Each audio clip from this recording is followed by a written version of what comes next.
ಲೋಕಸಭಾ ಚುನಾವಣೆ ಗೆದ್ದರೆ ಸಿದ್ದರಾಮಯ್ಯರೇ ಪೂರ್ಣಾವಧಿ ಸಿಎಂ ಎಂಬ ಸಿಎಂ ಪುತ್ರ ಯತೀಂದ್ರ ಸಿದ್ದರಾಮಯ್ಯ ಸ್ಫೋಟಕ ಹೇಳಿಕೆ ವಿಚಾರಕ್ಕೆ ಸಂಬಂಧಪಟ್ಟಂತೆ ಮೈಸೂರಿನಲ್ಲಿ ಸಂಸದ ಪ್ರತಾಪ್ ಸಿಂಹ ಪ್ರತಿಕ್ರಿಯೆ ನೀಡಿದ್ದಾರೆ. ಡಿಸಿಎಂ ಡಿಕೆ ಶಿವಕುಮಾರ್ ಬಗ್ಗೆ ನನಗೆ ಪಾಪ ಅನ್ಸುತ್ತೆ. ಎಸ್ಎಂ ಕೃಷ್ಣ ನಂತರ ಮತ್ತೊಮ್ಮೆ ಅವಕಾಶ ಬಂದಿದೆ ಅಂತ ಚುನಾವಣೆಗೆ ಮುನ್ನ ಡಿಕೆ ಶಿವಕುಮಾರ್ ಒಕ್ಕಲಿಗರಿಗೆ ಹೇಳಿದ್ರು. ಡಿಕೆ ಶಿವಕುಮಾರ್ ಪಕ್ಷವನ್ನ ಸಮರ್ಥವಾಗಿ ಕಟ್ಟಿ ಬಂಡವಾಳ ಹಾಕಿದ್ರು. ಅಧಿಕಾರ ಬಂದ ಮೇಲೆ ಸಿದ್ದರಾಮಯ್ಯ ಹಠ ಹಿಡಿದು ಮೊದಲ ಅವಧಿಗೆ ಸಿಎಂ ಆದ್ರು. ಮುಖ್ಯಮಂತ್ರಿ ಕುರ್ಚಿಯಲ್ಲಿ ಕೂತ ಕೂಡಲೇ ಪೂರ್ಣಾವಧಿ ಸಿಎಂ ಆಗುವ ಪ್ಲಾನ್ ಮಾಡಿದ್ದಾರೆ. ಈ ಹಿಂದೆ ಎಂವಿ ಪಾಟೀಲ್, ಸತೀಶ್ ಜಾರಕಿಹೊಳಿ ಹಾಗೂ ರಾಜಣ್ಣ ಮೂಲಕ ಸಿಎಂ ಹೇಳಿಕೆ ಕೊಡಿಸಿದ್ರು. ಈಗ ಮಗನ ಕೈಯಲ್ಲಿ ಪೂರ್ಣಾವಧಿ ಸಿಎಂ ಅಂತ ಹೇಳಿಕೆ ಕೊಡಿಸಿದ್ದಾರೆ. ಮಗನ ಮೂಲಕ ಡಿಕೆ ಶಿವಕುಮಾರ್ಗೆ ಸಂದೇಶ ರವಾನಿಸಿದ್ದಾರೆ ಅಂತ ವ್ಯಂಗ್ಯವಾಡಿದ್ರು.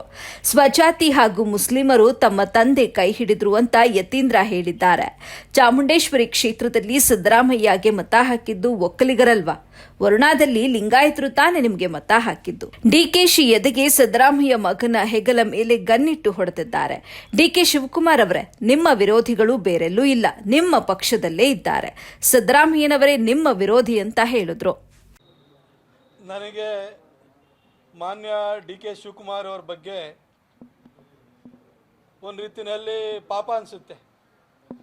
ಯಾಕೆಂತಂದರೆ ಚುನಾವಣೆಗಿಂತ ಮೊದಲು ಎಸ್.ಎಂ. ಕೃಷ್ಣ ಅವರ ನಂತರ ನಿಮ್ಮ ಮನೆ ಬಾಗಿಲಿಗೆ ಒಂದು ಅವಕಾಶ ಬಂದಿದೆ ಅಂತ ಹೇಳಿ ಇಡೀ ಹಳೆ ಮೈಸೂರು ಭಾಗದಲ್ಲಿ ಒಕ್ಕಲಿಗರ ಮನೆ ಹತ್ರ ಹೋಗಿ ಒಂದು ಓಟ್ ಹಾಕಿ ನಿಮ್ಮ ಮನೆ ಬಾಗಿಲಿಗೆ ಮುಖ್ಯಮಂತ್ರಿ ಸ್ಥಾನ ಬಂದಿದೆ, ನನಗೊಂದು ಅವಕಾಶ ಕೊಡಿ ಅಂತ ಕೇಳಿದರು.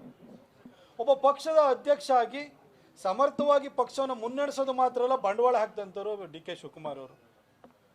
ಆದರೆ ಗೆದ್ದು ಕೂಡಲೇ ಸಿದ್ದರಾಮಯ್ಯನವರು ಹಠ ಹಿಡಿದ್ಬಿಟ್ಟು ಅವರ ಕೇಂದ್ರದ ನಾಯಕತ್ವವನ್ನು ಕೂಡ ಅದಕ್ಕೆ ಅವರ ಒತ್ತಡಕ್ಕೆ ಮಣಿದು 2.5 ವರ್ಷ ಸಿದ್ದರಾಮಯ್ಯನವರಿಗೆ, 2.5 ವರ್ಷ ಡಿ ಕೆ ಶಿವಕುಮಾರ್ ಅವರಿಗೆ ಅಂತ ತೀರ್ಮಾನವನ್ನು ಕೊಟ್ಟಾಯಿತು. ಆದರೆ ಆ ಚೇರಿಗೆ ಕೂತ್ಕೊಂಡಿದ್ದ ದಿನದಿಂದಲೇ ಸಿದ್ದರಾಮಯ್ಯನವರು 5 ವರ್ಷ ಬಿಟ್ಕೊಡಲ್ಲ ಅನ್ನೋದನ್ನು ಅಲ್ಲಿ ಎಂ ಬಿ ಪಾಟೀಲ್ ಅವ್ರ ಮುಖಾಂತರವಾಗಿ ಈ ಹೇಳಿಕೆ ಕೊಡ್ಸೋಕೆ ಶುರು ಮಾಡಿದರು. ಆಮೇಲೆ ಸತೀಶ್ ಜಾರಕಿಹೊಳಿ ಅವರೇ ಹೆಗಲ ಮೇಲೆ ಬಂದೂಕ ಇಟ್ಬಿಟ್ಟು ಡಿ ಕೆ ಶಿವಕುಮಾರ್ ಅವರು ಎದೆ ಕೊಂಡೊಡಿದ್ರು. ಅದಾದಮೇಲೆ ಸಿ ಟಿ ರಾಜಣ್ಣನ ಕೈಲಿ ಹೇಳಿಸಿದ್ರು, ಜಮೀರ್ ಅಹಮದ್ ಕೈಲಿ ಹೇಳಿಸಿದ್ರು. ಹೀಗೆ ಸಾಲಾಗಿ ಡಿ ಕೆ ಅವ್ರಿಗೆ ಬಿಟ್ಕೊಡಲ್ಲ ಅಂತ ಹೇಳಿಸ್ತಾ ಇದ್ರು. ಈ ಮಧ್ಯದಲ್ಲಿ ಸಿದ್ದರಾಮಯ್ಯನವರು ತಾವೇ ಹೇಳ್ಬಿಟ್ರು 5 ವರ್ಷ ನಾನೇ ಅಂದರು. ಈಗ ಮಗನ ಕೈಲಿ ಹೇಳ್ಸಕ್ಕೆ ಶುರು ಮಾಡಿದ್ದಾರೆ. ನಾನು ಹಾಸನದಲ್ಲಿ ಯತೀಂದ್ರ ಅವರು ಕೊಟ್ಟಿರೋಂಥ ಹೇಳಿಕೆಯನ್ನು ಕೂಡ ನೋಡಿದೆ. ನಮ್ಮ ಸಮುದಾಯದವರು ಮುಸಲ್ಮಾನರು ಎಲ್ಲ ಓಟ್ ಕೊಟ್ಟಿದ್ರಿ, ನೀವು ಮುಂದೆನೂ ಒಗ್ಗಟ್ಟಾಗಿರಬೇಕು, ನೀವು ಅತಿ ಹೆಚ್ಚು ಲೋಕಸಭಾ ಸ್ಥಾನವನ್ನು ಕೊಟ್ಟರೆ ನಮ್ಮ ತಂದೆಯವರೇ 5 ವರ್ಷ ಮುಂದುವರಿತಾರೆ ಅಂತ ಹೇಳ್ತಾ ಇದ್ದಾರೆ. ಅಂದರೆ ಸಿದ್ದರಾಮಯ್ಯನವರಿಗೆ ಅಧಿಕಾರಕ್ಕೆ ಏರಾದ್ಮೇಲೆ ಇನ್ನೂ 5 ವರ್ಷ ತಾವೇ ಮುಂದುವರಿಬೇಕು, ಡಿ ಕೆ ಶಿವಕುಮಾರ್ ಅವರಿಗೆ ಬಿಟ್ಕೊಡಲ್ಲ ಅನ್ನೋದನ್ನು ಈಗ ಮಗನ ಮುಖಾಂತರವಾಗಿ ಆ ಸಂದೇಶವನ್ನು ರವಾನೆ ಮಾಡ್ತಿದ್ದಾರೆ. ಆದರೆ ನಾನು ಯತೀಂದ್ರ ಅವರಿಗೆ ಮತ್ತು ಸಿದ್ದರಾಮಯ್ಯ ಸಾಹೇಬರಿಗೆ